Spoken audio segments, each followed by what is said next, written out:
ഞങ്ങൾക്കെതിരെ real Madrid ഒരു goal lead നേടിയാൽ പ്രശ്നമില്ല. Lead രണ്ടായാലും പ്രശ്നമേ അല്ല. ഞങ്ങൾ തിരിച്ചടിക്കും, വിജയിക്കുകയും ചെയ്യും. ഈ വർഷം ഞങ്ങളെ തോൽപ്പിക്കുക എന്നത് റിയലിനെ കൊണ്ട് സാധിക്കുന്ന കാര്യമേയല്ല. ബാഴ്സയിലെ പുതിയ മാന്ത്രികൻ ലാമിൻ യമാലിൻ്റെ കുറച്ച് ദിവസങ്ങൾക്ക് മുമ്പ് വന്ന ഒരു സ്റ്റേറ്റ്മെൻ്റ് ആയിരുന്നു നമ്മളിപ്പോൾ കേട്ടത്. അത് കേവലം ഒരു സ്റ്റേറ്റ്മെൻറ്റിൽ ഒതുക്കിയില്ല യമാലും ബാഴ്സയും. ഈ ഒരൊറ്റ സീസണിൽ മാത്രം ബാഴ്സ റയലിനെ തോൽപ്പിച്ച് നാണം കെടുത്തി വിട്ടത് 4 തവണയാണ്. കോപ്പ ഡെൽ റേ ഫൈനലിലും ലാലിഗ കിരീടമുറപ്പിക്കുന്ന നിർണായക ക്ലാസിക്കോയിൽ ഉൾപ്പെടെ 4 തവണ തോറ്റ് തല താഴ്ത്തിയ റയലിൻ്റെ വലയിൽ ബാഴ്സ നിക്ഷേപിച്ചതാവട്ടെ 16 ഗോളുകളും. അതോടെ ഫ്ലിക്കിൻ്റെ കുട്ടിപ്പട്ടാളം പുതിയൊരു റെക്കോർഡ് കൂടെ കുറിക്കപ്പെട്ടിട്ടുണ്ട്. റിയൽ മാഡ്രിഡിനെതിരെ ഒരു സീസണിൽ ഏറ്റവും കൂടുതൽ ഗോൾ നേടുന്ന ടീമെന്ന റെക്കോർഡ് 2011-12 സീസണിലെ 13 ഗോളുകൾ എന്ന ബാഴ്സയുടെ തന്നെ റെക്കോർഡാണ് പഴംകഥയായത്. വിനിയും എംബാപ്പയും ജൂഡ് ബെല്ലിംഗം ഉൾപ്പെടുന്ന ബിഗ് നെയിമുകളാൽ സമ്പന്നമായ ലോസ് ബ്ലാങ്കോസിന് ബാഴ്സലോണ ബാലികേറ മലയാകുന്നതിന് പ്രധാന കാരണം ലാമാസിയ പിള്ളേരെ വെച്ച് ആശാൻ ഫ്ലിക്കൊരുക്കുന്ന യുദ്ധതന്ത്രങ്ങൾ തന്നെയാണ്. പണ്ട് എതിരാളികൾ മെസ്സിയെ തടയാൻ പഠിച്ച പണി 18 പയറ്റി പരാജയപ്പെട്ട അവസ്ഥ വീണ്ടും വന്നു ചേർന്നിട്ടുണ്ട് ബാഴ്സയിൽ.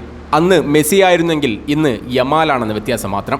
യമാലിനൊപ്പം പെഡ്രിയും കുബാർസിയും റഫീഞ്ഞോയും ലെവയും എല്ലാം ചേരുന്നതോടെ കൊടുങ്കാറ്റായി മാറുന്ന ബാഴ്സയുടെ അറ്റാക്കിനെ തടയാൻ ബലം ക്ഷയിച്ച റയലിൻ്റെ പ്രതിരോധം നിരന്തരം പരാജയപ്പെട്ടുകൊണ്ടിരിക്കുകയാണ്. ഫലമോ കിരീടനഷ്ടവും മാനഹാനിയും. ചാമ്പ്യൻസ് ലീഗിലും ലാലിഗയിലും അമ്പേ പരാജയമായ റിയൽ മാഡ്രിഡിലും നിരവധി പ്രശ്നങ്ങളുണ്ട്. ഫ്രീ ഏജന്റുമാരായ വമ്പൻ താരങ്ങളെ ബെർണബൂവിലെത്തിക്കുന്നതിൽ ഫ്ലോറന്റീനോ പെരസിന്റെ തന്ത്രങ്ങൾ വിജയം കണ്ടപ്പോൾ റയലിന്റെ ലൈനപ്പ് ബിഗ് നെയിമുകൾ കൊണ്ട് നിറഞ്ഞെങ്കിലും അതിനിടയിൽ ടീമിന്റെ ബാലൻസ് നഷ്ടപ്പെടുന്നത് തിരിച്ചറിയാൻ പെരസ് പരാജയപ്പെട്ടു.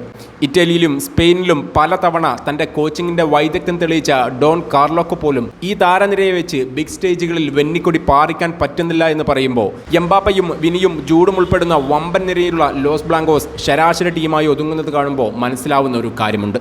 മാഡ്രിഡിന്റെ ഈ ദുരന്തത്തിന് കാരണം കോച്ചിങ്ങിന്റെ കുറവോ ടാലന്റുകളുടെ അഭാവമോ അല്ല, മറിച്ച് ടീമിന്റെ മെന്റാലിറ്റിയിൽ കോട്ടം സംഭവിച്ചിട്ടുണ്ട്. ടീമിന്റെ ബാലൻസ് നഷ്ടപ്പെട്ടിട്ടുണ്ട്. മുമ്പ് ഏത് പ്രതിസന്ധിയിലും എത്ര ഗോളിന് പിറകിലാണെങ്കിലും അസാധ്യമാം വിധം തിരിച്ചു വന്നിരുന്ന, അവസാന മിനിറ്റുകളിൽ വമ്പൻ തിരിച്ചുവരവുകൾ നടത്തിയിരുന്ന റിയൽ മാഡ്രിഡിന് ആ ക്വാളിറ്റി എന്നോ നഷ്ടപ്പെട്ട് കഴിഞ്ഞിട്ടുണ്ട്. പകരം ആ മെന്റാലിറ്റിയും ലാസ്റ്റ് ടൈം കംബാക്കുകളുമെല്ലാം ബാഴ്സക്ക് തിരിച്ചു ലഭിച്ചിട്ടുമുണ്ട്. ഏതായാലും ഫുട്ബോളിലെ ഏറ്റവും വലിയ വിരുന്നായ എൽ ക്ലാസിക്കോക്ക് മുമ്പത്തെ പോലെയുള്ള എനർജി തിരിച്ചു കിട്ടണമെങ്കിൽ റയൽ ഈ കഷ്ടകാലം കടന്ന് പ്രതാപകാലത്തിൻ്റെ നിഴൽമറയിൽ നിന്ന് പുറത്തു വന്ന് യഥാർത്ഥ റയലായി മാറണം. 2 തുല്യ ശക്തികൾ പോരടിക്കുമ്പോൾ മാത്രമാണ് ഇടിവെട്ടുന്നതും മിന്നലെറിയുന്നതും പൊടിപാറുന്നതും രക്തം പൊടിയുന്നതുമെല്ലാം. റിയൽ മാഡ്രിഡ് ശക്തമായി തിരിച്ചു വരട്ടെ, ബാഴ്സ ഉഗ്രഫോമിൽ തുടരട്ടെ. വരും കാലങ്ങളുടെ ക്ലാസിക്കോകളിൽ ഇടിവെട്ടട്ടെ, മിന്നലെറിയട്ടെ, പൊടിപാറട്ടെ, രക്തം പൊടിയട്ടെ. ഓരോ ഫുട്ബോൾ ആരാധകൻ്റെയും മനസ്സ് നിറയട്ടെ.